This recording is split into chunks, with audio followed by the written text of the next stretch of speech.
Any denial of our good is not loving ourselves, and we can do that in so many different ways. You know, I once had a client who wore glasses and often wore contact lenses, and we weren't even working to improve her vision, but we were working to release some old pattern in her life that was really limiting her. And one day we had a big breakthrough, and the next day when she got up and she put on her contact lenses, they were bothering her. So she took them out, and her vision was absolutely clear. She could see everything perfectly. And she spent the whole day saying, I don't believe it, I don't believe it, I don't believe it. And the next day, she was back to wearing her lenses. You see, the universe will back up whatever we say. And when good comes into our life and we deny it, this is an act of not loving ourselves. And we literally push it away. Sometimes we have a partner who's tired or grouchy, and we think that something's wrong with us. Or our marriage ends, and we believe it's all our fault, and that we're not good enough. Or we have one or two dates with somebody and they never call again, and again we think something is wrong with us. Sometimes we're afraid to ask for a raise, or our bodies may not match the latest fashions, and we think we're not good enough. Or we don't make the sale, or we don't get the part, and we think we're not good enough. Or we may have a fear of intimacy, and so we wind up having no sex or anonymous sex. How do you express your lack of self-esteem? Think about it. It's not that we're wrong or bad people. It's just that we're looking at what we'd like to change. And we all have things about us that could be changed if we want to make our lives work better. When we were little tiny babies, we knew the perfection of our being. We knew how wonderful we were. You look at any tiny baby and you see how wonderful they are.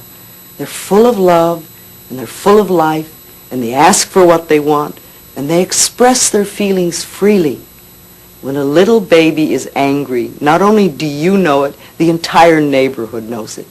And yet, 2 minutes later, their smile can light up a room because they express and it's over. And they always live in the now. And they reach out and ask for what they want. They're fabulous little babies. And they love their bodies from the top of their head all the way to the tip of their toes. They have no shame and no guilt. And they're not into comparison. And each one of us was like that. Then somewhere along the line we lost it. We listened to other frightened or angry people and believed what they told us. Where did you lose your love for yourself? All right, what I'd like you to do now is to pick up your hand mirror, and I want you to look into your own eyes and say, I love and accept you exactly as you are. I want you to do this now. Go ahead.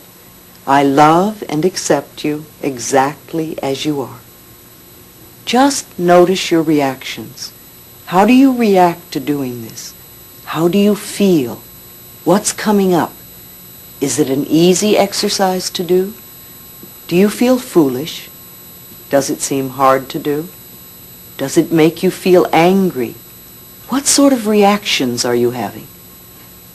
I can remember when I used to criticize myself all the time when I looked in the mirror. I remember the endless hours I used to spend plucking my eyebrows to make myself barely acceptable.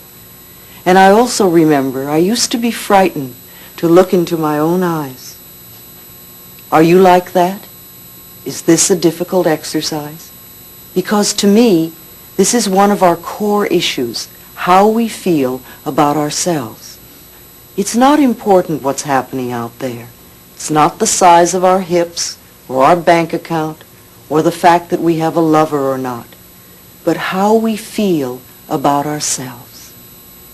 Loving the self, to me, is the most important thing we can do.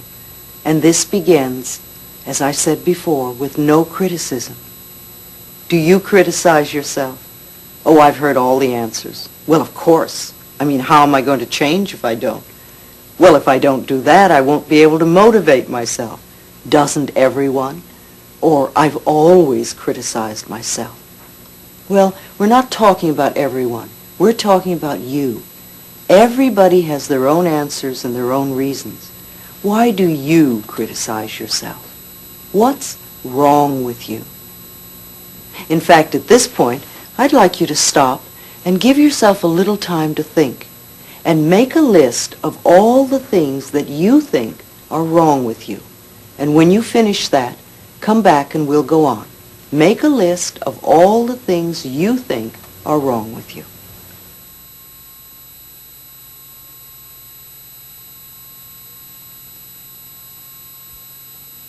You will get the most out of this tape and the work we do if you allow yourself to take the time to do the exercises between the explanations. Now, let's talk about your list. Think about your list. Is it full of too short, too tall, too young, too old, too stupid, whatever? It always seems to be a lot of twos. And look at this list and notice, does it go with your should list?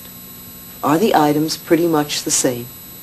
See, it sounds to me like you're saying, I'm not good enough. And here we are again at the very bottom line, not loving ourselves. And this, to me, is the only real problem we have.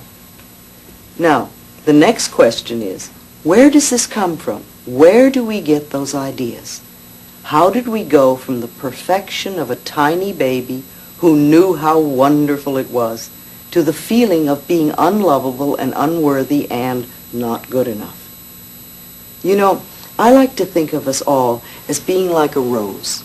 If you think of this flower, this gorgeous rose, from the time it is the tiniest little bud, as the petals begin to open, till it becomes a full blossom, till the last petal falls, a rose is always beautiful, always perfect, and ever-changing. And this is the way we are. We are always perfect wherever we are in life. And we want to see ourselves that way in the here and now. Yes, of course there are things we want to change. We all have things we want to alter in our lives. But it doesn't mean that we're bad people. We don't have to come from a space of being wrong. So in order to release ourselves from the belief we have about ourselves that are limiting, we want to examine the past. We want to see what these blocks are. If we don't see them, there's no way we can remove them. So we look and we see what they are. What are the beliefs? What are the concepts? What are the ideas that are limiting us? And then we remove them. To me, it's rather like mental house cleaning. All of us have to clean house periodically. Some of us do it more often than others. But there comes a time when you really must clean the house, or it becomes impossible to live in. And I think it's the same thing with our mental houses. We need to periodically go through and do some house cleaning and toss out the old rubbish or the things that no longer suit us or no longer fit us. And we want to polish up those ideas that are positive and good and that nourish us and use them more often. You know, it really can be almost as easy as scraping bits of food off a plate into the trash after a meal. Now, you wouldn't go into yesterday's garbage to make tonight's meal. But how often do we go into yesterday's mental garbage to create tomorrow's experiences?